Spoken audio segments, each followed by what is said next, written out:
What if the next office was not a place but a headset, and the people inside it were more productive than everyone stuck at desks? Because that sounds like sci-fi until you realize someone already built it. And now the real question is whether we are watching the future of work or the most expensive illusion ever sold. Let's get into how that happened. Wait, he literally built a whole office in VR and people work there all day?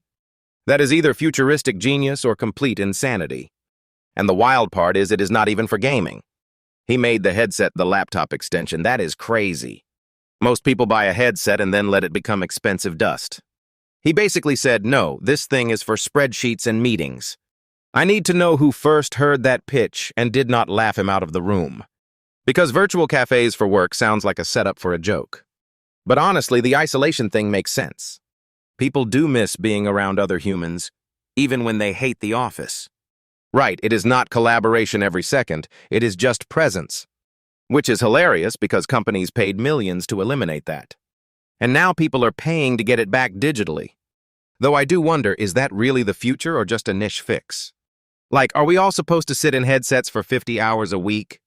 50 hours is such a wild number, by the way. That is not dabbling, that is relocation.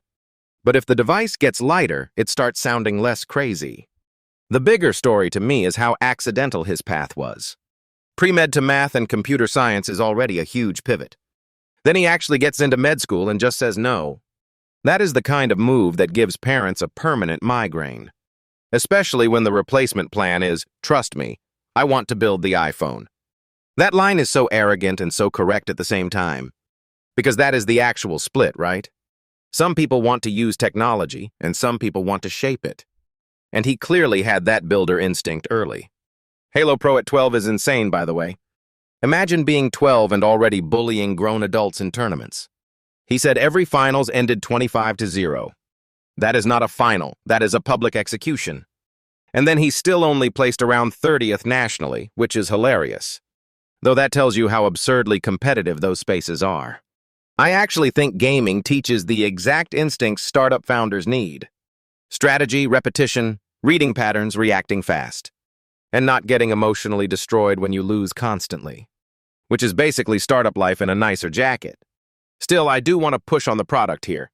Is it brilliant because it solves a real need or because the demos look amazing? Those are very different businesses. One gets applause, the other gets retention.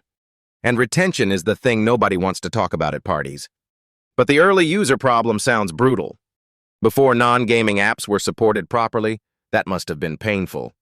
You are basically building a desk before anyone agrees desks belong in the building. That is such a weird startup sentence, but it works. Techstars probably helped with belief more than anything else. Because at some point, founders need social proof just to keep breathing. Especially when the market is telling you this is not a thing yet. Which is why timing matters so much here. Remote work made the product feel obvious after the fact. Suddenly, everyone understood the value of a better digital workspace. The internet spent years making office life look unnecessary, then remote work said, actually, maybe we still need humans. And Immersed was sitting there like, told you so. But I think the more interesting angle is spatial computing. Once screens stop being flat rectangles, the whole workflow changes. 5 screens in your face from a headset is kind of insane. Also kind of exactly what my most over-caffeinated brain would ask for. Like, no, I do not want a minimalist workflow. I want a mission control room. But then you hit the human problem of comfort. Can people actually wear this stuff long enough to matter? That feels like the whole game. If the hardware gets lighter and less annoying, the software wins. If not, it stays a beautiful demo people respect and never use. Which is the graveyard of so many great ideas. And yet he seems to have been stubborn in the best way. Not chasing novelty, just his own use case. That is probably why it survived. The founders who survive are usually the ones building for one annoying problem they personally cannot ignore. The world accidentally becomes the customer later. That is such a startup fairy tale, but with more debugging. I also respect how non-gimmicky his framing is. He is not selling escape, he is selling workflow. That changes the whole emotional pitch. Because escape sounds fun for 10 minutes, workflow changes your life. And that is what makes the story feel bigger than just VR. It is really about what computers feel like next. Not typing at a screen, but living inside your interface. Which sounds cool until your neck reminds you that you have a body. Yeah, reality always has the worst customer support. Still, I cannot get over the courage part. Dropping med school is not just career risk, that is identity risk. You are telling everyone around you, my version of success is different. Most people never make that move even when they should. He did it, and then doubled down on something nobody even understood yet. That is either wisdom or terrible impulse control. Probably both, which is usually the recipe. I think what makes it compelling is that it is practical futurism. Not flying cars, just fewer bad workdays. Which honestly is a much harder product to sell. Because people do not buy less annoying with the same excitement. But they will buy more focus, more space, more presence. And if that happens inside a headset, then okay, maybe the weirdness fades. The weird stuff always becomes normal after enough useful reps. Remember when video calls felt futuristic? Now we all hate them. So the bar for the future is tragically low. Still, this one feels like a legit bet on where work is going.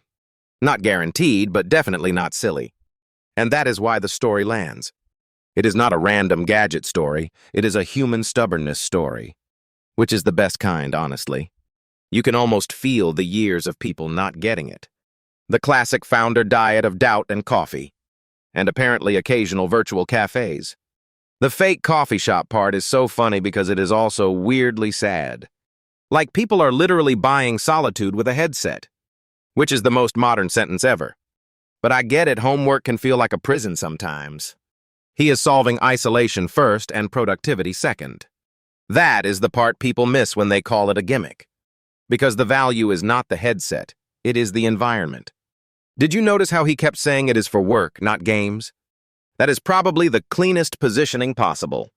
Games are a nice demo, but work is the distribution wedge. 40 or 50 hours a week is insane, though. If a product can survive that, it is not a toy anymore. But do you think most people actually want that much immersion? Because putting on a headset every morning sounds like commitment. Morning routine, but make it sci-fi. Bro, the real question is whether your neck survives. Comfort is probably the hidden business problem here. If the hardware feels annoying, everything else collapses. But if it feels like a laptop extension, that is huge. Still, 5 screens in VR sounds almost too good.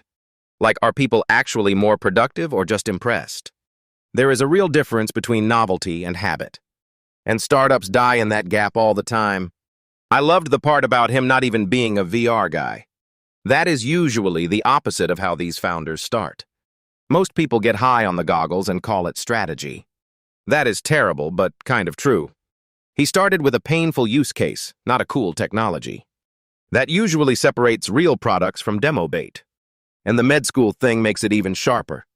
He did not just leave medicine, he ran toward uncertainty, which is the least comfortable possible move for a parent. Especially if the parents think coding means fixing phones. I can hear that entire family conversation in my head. You gave up doctor to become computer helper? Exactly, and somehow that turned into a real company. That part matters because conviction is expensive. He had the grades, the acceptance, the safe path. Walking away from that is not casual. It is almost more entrepreneurial than the startup itself. And then he was doing Halo tournaments, which is hilarious. Of course, the coding founder was also a gaming rat. The pipeline from Halo to headset company is elite. Honestly, that checks out more than you want it to. But that story also says something about pattern recognition. He liked strategy, systems, and repetition under pressure. That is basically startup life in a different costume. Except startup life does not give you respawns. Brutal, but yes. What I keep coming back to is timing. He built before the market was ready for non-gaming VR. That is such a painful founder experience. Building the train station before anyone believes in trains. That is actually a pretty good line. And then remote work made the product feel obvious. The world accidentally caught up to his weird obsession. That is the founder dream, honestly. Or the founder excuse after 3 brutal years. Fair, both can be true at once. Techstars probably mattered a lot in that phase. Not just money, but proof that somebody believed him. Because early on, belief is half the product. The other half is people actually opening the app, which is annoyingly hard. The Oculus Store piece was huge for them. Before that, even being non-gaming on VR was uphill. Once distribution opens, the whole narrative changes. But app stores can also trap you if they move slowly. You are building a category and waiting for gates to move, which is why founders look permanently tired. Permanently tired and weirdly optimistic. Do you think virtual offices become normal or stay niche? I think the office part becomes a layer, not a replacement. Because humans still like real rooms and real bodies. But for focus, privacy, and global teams, it is compelling. It solves loneliness without pretending to solve everything. That is a very honest product thesis. And honestly, that is why it feels durable.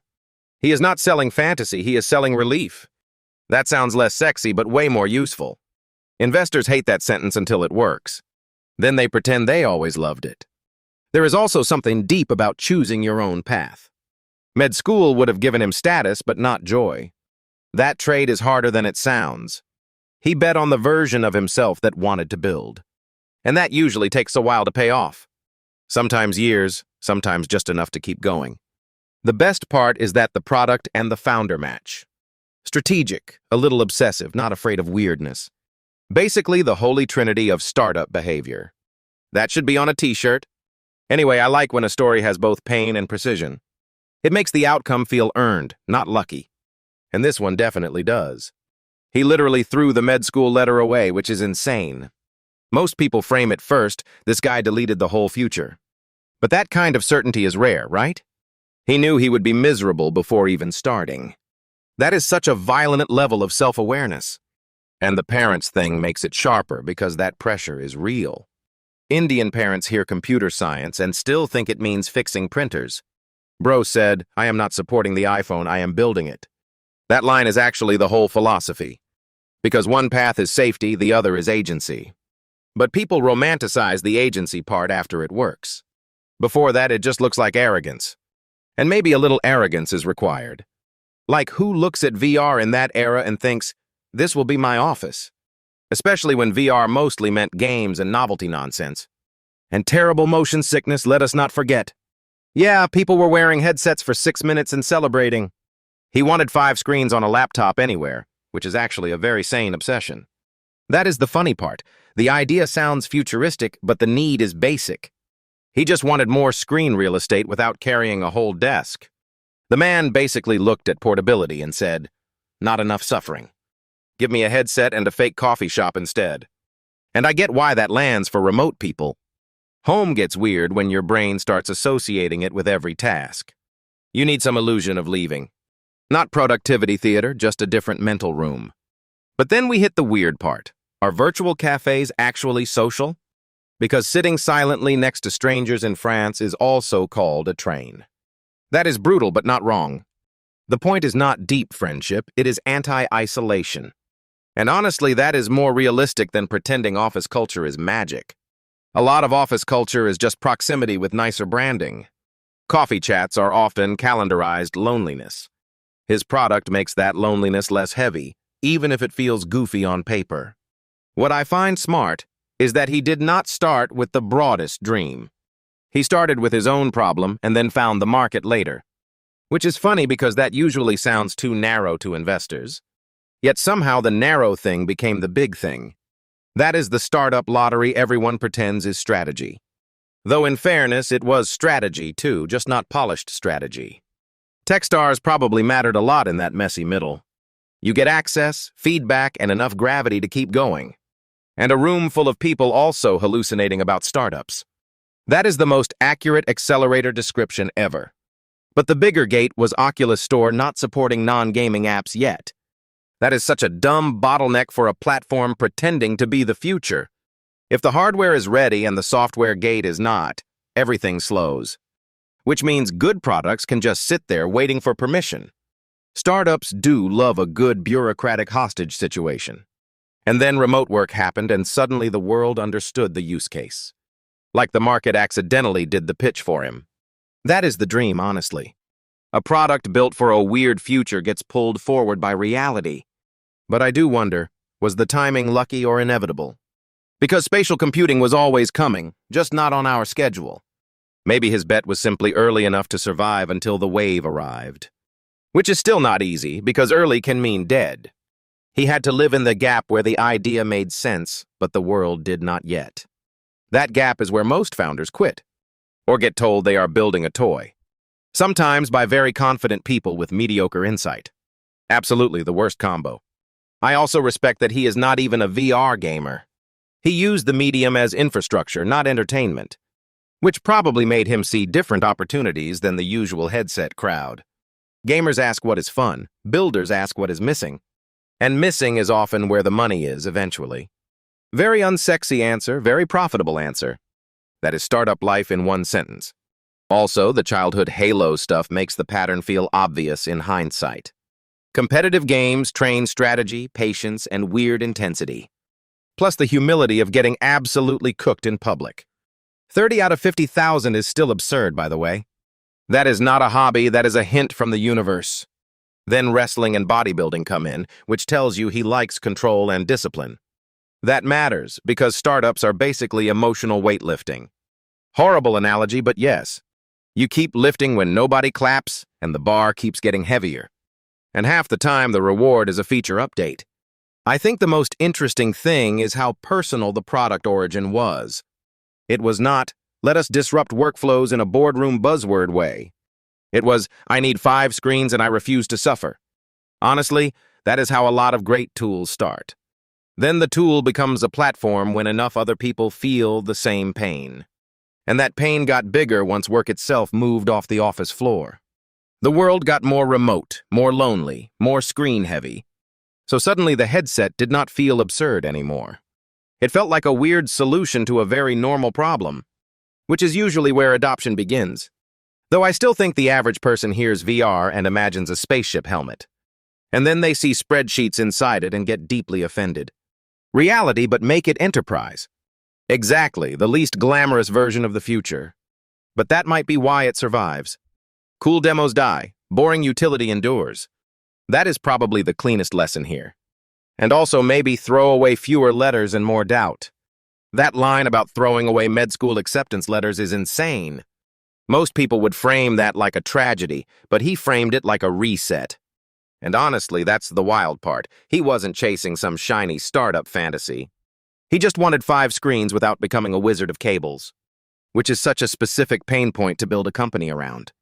But that's also why it feels real, because it came from annoyance, not vibes. Exactly. And then he accidentally landed in this whole spatial computing wave. Accidentally is doing a lot of work there, by the way. Yeah, because the guy clearly had the wiring for it from the start. The Halo tournament story is actually not random. It explains a lot. Competitive games teach pattern recognition, speed, and a weird tolerance for pressure. Also learning how to not cry when you get smoked 25-0. Bro, that scoreline is a public execution. But that same brain goes into coding and suddenly it makes sense. Not because gaming equals coding, but because both reward system thinking. Still, I love that he rejected the clean, respectable path. You can almost hear his parents doing the silent math of disappointment. Doctor or IT support, apparently there was no third category in the family spreadsheet. And then he shows up like, actually, I want to build the iPhone. That is either visionary or deeply annoying at dinner. Probably both, which is usually how these stories go. What I keep coming back to is how lonely the product inside is. He wasn't trying to entertain people in VR. He was trying to reduce friction. That's such an unsexy founder story, and that is why it works. Because if you solve daily friction, people actually keep coming back. But the headset piece is still a hurdle, right? Like, the average person does not want to wear a machine on their face for 8 hours. The product has to be outrageously useful to beat that instinct. And he basically said it became an extension of the laptop. That changes the whole mental model, because now it's not a toy. It's a monitor farm for your face. That sounds horrible and compelling at the same time. But that's the startup magic, making something weird feel inevitable. The virtual cafe angle is sneakily brilliant too. Because a lot of people are not really buying collaboration, they're buying presence. Just not being alone with your own thoughts all day is a product. That part is kind of sad, but also very human. And in the real world, you pay $7 for that sadness and a latte. In VR, it's subscription-based loneliness with better battery management. Silicon Valley really knows how to repackage basic emotional needs. But the remote work timing mattered a ton, right? If remote work had not exploded, this would have felt niche for much longer. Instead, the world basically got forced into his thesis. Every founder dreams of that, though usually in a less chaotic way. The hard part is he still had to survive the years before the world agreed. That Techstars stretch must have been brutal. You can feel the grind in those early-stage stories, especially when your category doesn't even fully exist yet. Investors love saying they want the future until the future looks awkward. Then suddenly everyone's allergic to headsets. Very selective futurism. Exactly, they want the upside with none of the helmet. The Oculus Store being open to non-gaming apps feels like one of those small gate changes that unlocks everything. Because distribution is not a side note, distribution is the battle.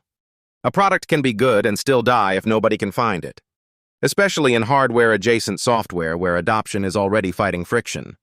So one platform opening the door can look like destiny after the fact, which is annoying because it makes success look cleaner than it was. I also love that he isn't even a big VR gamer. That makes the whole thing feel more honest, like he was serving his own workflow. Not every founder needs to be a fanboy of the thing they build. Sometimes you just need to be stubborn enough to build your own tool. And that stubbornness becomes vision once other people need it too. That's the difference between a hobby app and a category company. Still, I wonder how much of this is product genius versus timing genius. Because the honest answer is usually uncomfortable. It's both, and people hate that answer because it gives no single hero. Everyone wants a clean movie scene, not a messy 5-year wait. But the messy wait is where the actual company gets built. And maybe that's the real takeaway here. Not that VR is cool, but that useful weird things need patience. Which is a terrible pitch deck headline, by the way. Yet somehow it works in real life. Med school acceptance in the trash is insane energy. I respect the conviction, but that is a nuclear family dinner moment. Imagine telling your parents, I am choosing screens that do not exist. That is a tough line item to explain at home. But I also get the logic, because he was not chasing status. He was chasing a product he personally needed. That is usually where the weird wins start. The funniest part is he was not even a VR guy. He just wanted 5 screens on a laptop anywhere, which is such a specific annoyance that becomes a company. Half of startups are just one guy being irrationally bothered. The key is he built for work, not for spectacle. No dragons, no laser swords, just spreadsheets in a helmet. That sounds awful until you realize people love it. And the work thing matters because gaming wears off fast. Work is repetitive enough to justify wearing a headset for hours. 40 to 50 hours a week is wild, by the way. That is not a toy anymore, that is infrastructure. Though calling a headset infrastructure still sounds like startup theater. It does, but then you hear virtual whiteboards and coworkers. Suddenly it stops sounding like a gimmick. The remote office angle is actually smarter than people think. Because isolation is the real pain, not just lack of screens. People keep pretending homework is only about comfort. A lot of it is loneliness and drift. Virtual cafes is such a funny fix for that, though. Like, congratulations, you are alone together in France now. That is actually kind of beautiful and ridiculous. I think that is why the product landed later, not earlier. The world had to get tired of isolation first. And Oculus had to stop acting like non-gaming apps were a crime. That part is so funny to me. Imagine building the future and the store saying, not a game, not interested. Tech support for reality was apparently not the priority. But that delay probably forced sharper product thinking. If distribution is blocked, the product has to be undeniable. And then remote work gave him the giant wave. Sometimes timing looks like genius from far away. But I do not think this was luck in the lazy sense. He was already solving a real workflow problem. The luck was the world finally catching up. That is a much better compliment than viral hit. Viral hit sounds like a dancing app or something. This is more like stubborn utility. And that is usually slower, but stronger.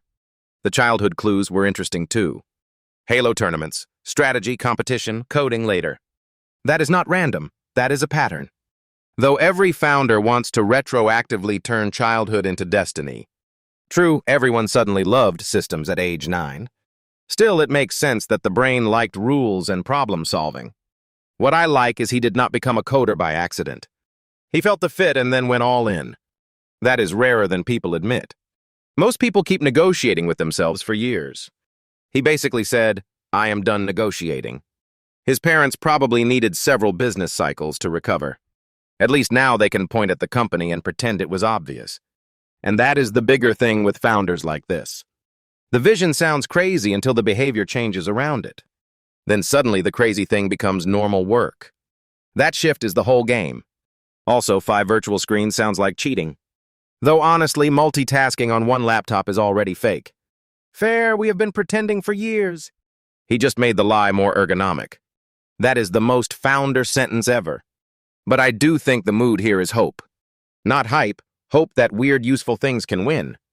Which is a lot healthier than pretending every startup is a moonshot. Yeah, sometimes it is just a better desk. And maybe that is enough to build a giant company.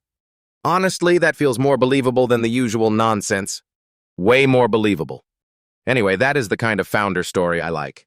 Messy, personal, and a little bit stubborn. And with one absolutely unhinged trash can decision at the center.